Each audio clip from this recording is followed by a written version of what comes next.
Kalau kita ingat lagi peristiwa terbunuhnya Umar bin Khattab, peristiwa ini sempat terjadi, maaf sebentar.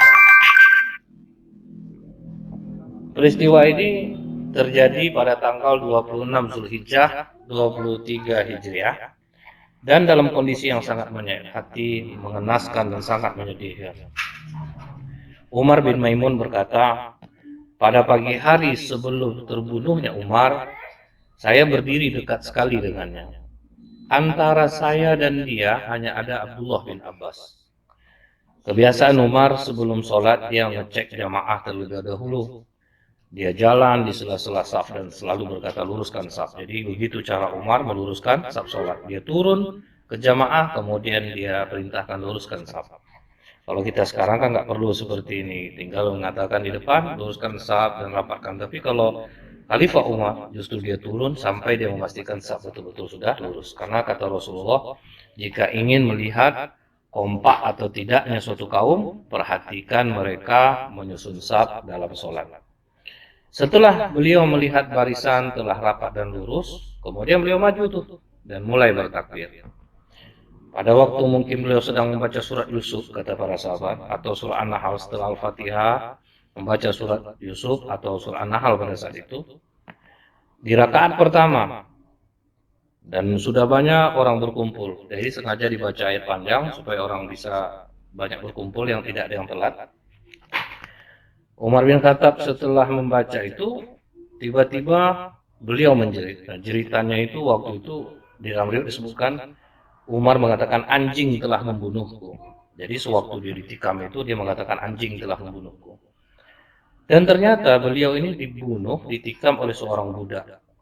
Nah, budak ini kalau kita ingat lagi, dia adalah budak dari Al-Mughirah bin Syu'bah. Jadi sebetulnya dia tentara Persia yang terlatih, nyamar jadi budak, dan Umar juga sayang sama dia karena dia bisa membuat senjata.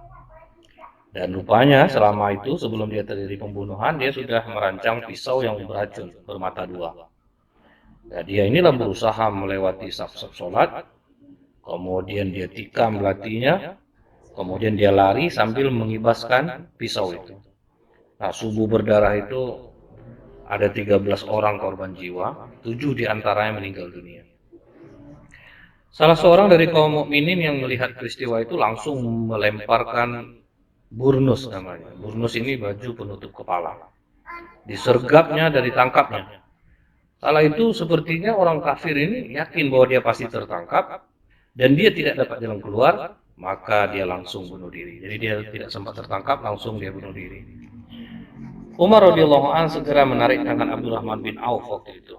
Gantikan posisi menjadi imam. Cuman Umar nggak ngomong, langsung aja Abdurrahman bin Auf ditarik oleh Khalifah Umar bin Khattab maju untuk menggantikan posisinya menjadi imam subuh. Siapa saja yang berdiri di belakang Umar bin Khattab radhiyallahu an, semua melihat, semua menyaksikan. Tetapi orang-orang yang berada di sudut-sudut masjid, mereka ini tidak tahu apa yang terjadi saat itu karena kan ramai, tidak pakai mikrofon. Jadi banyak juga yang tidak tahu apa yang terjadi. Hanya saja mereka tiba-tiba tidak lagi mendengar suara Umar. Karena itu jamaah yang berada di belakangnya dan di pojok mengingatkan imam. Seraya mengatakan subhanallah.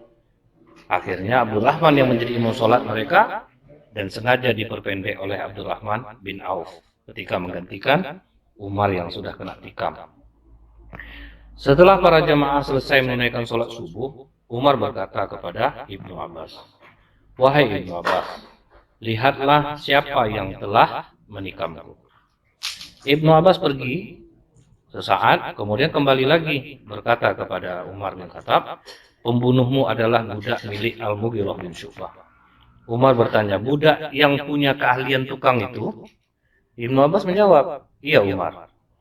Umar berkata, semoga Allah membinasakannya. Padahal saya telah menyuruhnya berbuat baik. Tetapi aku bersyukur kepada Allah, segala puji bagi Allah, yang telah menjadikan sebab kematianku di tangan orang yang tidak beragama Islam. Nah, itu yang membuat Umar bahagia, bukan orang Islam yang membunuhnya. Engkau dan ayahmu Abbas menginginkan agar budak-budak kafir itu banyak tinggal di Madinah. Gara-gara kalian ini. Karena itu pada waktu masa Umar ini, keluarga Abbas ini paling banyak memiliki budak. Dan karena diizinkan ya banyak, jadi tidak terdeteksi bahwa ada tentara-tentara terlatih yang nyamar masuk ke Madinah. Abdullah bin Abbas kemudian berkata kepada Umar, jika engkau mengizinkan, semua budak itu akan kami bunuh. Umar bin Khattab radhiyallahu anhu menjawab, engkau salah. Bagaimana mungkin kita membunuh mereka setelah mereka bisa berbicara dengan menggunakan bahasa kita? Dan tidak semuanya mereka kafir, sholat menghadap arah kiblat, mereka melaksanakan ibadah haji, nggak seperti itu. Jadi yang udah. Lain kali hati-hati kita memasukkan orang-orang dari luar. Kemudian Amirul Mukminin Umar bin Khattab segera dibawa ke rumahnya. Kami berangkat bersama-sama mengikutinya, kata Abdullah bin Abbas. Entah bagaimana seolah-olah kaum muslimin pagi itu terkesan tidak terjadi apa-apa. Seakan tidak ada yang musibah yang menimpa. Sesampainya di rumah, Umar dibaringkan. Lalu ada yang membawakannya minuman air buah, jus anggur. Maka Umar pun meminum air itu. Akan tetapi anehnya air itu keluar begitu saja dari perutnya yang ditikam. Dia kemudian dibawakan air susu. Dia pun minum. Namun susu itu juga tetap keluar dari bekas luka. Tidak berapa lama, orang-orang yakin nyawa Umar bin Khattab tidak terselamatkan lagi. Dan dia pasti akan wafat. Saat kekhawatiran itu timbul, jadi dalam benak orang-orang mengambil inisiatif untuk langsung masuk menjenguknya. Akhirnya mereka masuk menjenguk. Orang-orang semakin banyak berdatangan. Tidak sedikit yang mengucapkan pujian atas dirinya, mengenang jasa-jasanya. Jadi yang diceritakan yang baik-baik saja. Detik-detik terakhir dalam kehidupan Umar bin Khattab itu dia berkata kepada anaknya, wahai Abdullah bin Umar, lihat coba berapa hutangku. Jadi tetap yang diingatnya adalah hutang. Karena mau sesahid apapun orang meninggal, kalau hutangnya masih ada, maka ruhnya tidak bisa naik ke langit. Mereka langsung menghitung dan ternyata jumlah utang Umar itu sekitar 86.000.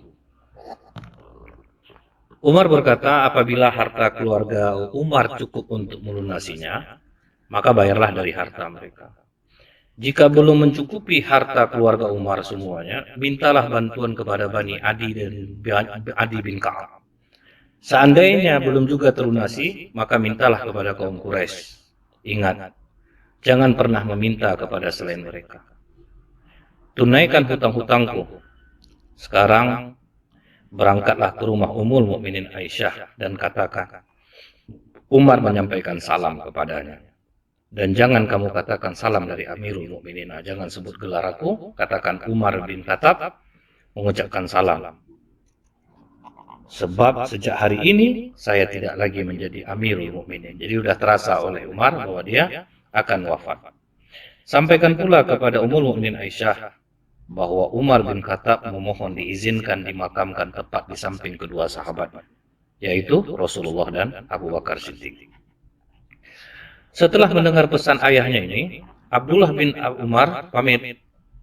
Kemudian bergegas berangkat ke rumah Ummul Mukminin Aisyah. Sesampai di depan pintu rumah Ummul Mukminin Aisyah, Abdullah bin Umar meminta izin untuk masuk. Dia pun diizinkan masuk. Di sana dia mendapati Ummul Mukminin Aisyah sedang duduk menangis. Abdullah bin Umar berkata, Umar bin Khattab mengucapkan salam untukmu dan dia meminta izin agar dapat dimakamkan di samping kedua sahabat. Kemudian Ummul Mukminin Aisyah menjawab, sebenarnya saya juga menginginkan agar tempat tersebut menjadi persemayaman terakhirku kelak, sewaktu meninggal dunia ini. Tapi sayang, hari ini aku harus mengalah untuk Umar. Jadi Ummul Mukminin Aisyah mengalah, biarlah untuk Umar. Ketika Abdullah bin Umar kembali ke rumahnya, maka ada yang mengatakan, lihatlah Abdullah bin Umar sudah sampai. Kemudian Umar berkata, angkat saya. Jadi udah lemah, tidak bisa duduk, minta angkatkan beliau. Akhirnya salah seorang menyandarkan Umar ke tubuh anaknya Abdullah bin Umar. Umar bertanya kepadanya, nak, apakah berita yang kau bawa? Abdullah bin Umar menjawab, sebagaimana yang kau inginkan ayah, bahwa Ummul Mukminin Aisyah telah mengizinkan diri. Maka kata Umar, alhamdulillah, tidak ada yang lebih penting bagiku selain ini. Setelah aku meninggal dunia, bawalah jenazahku ke sana dan katakan, Umar bin Khattab minta izin untuk masuk. Jika dia memberikan izin,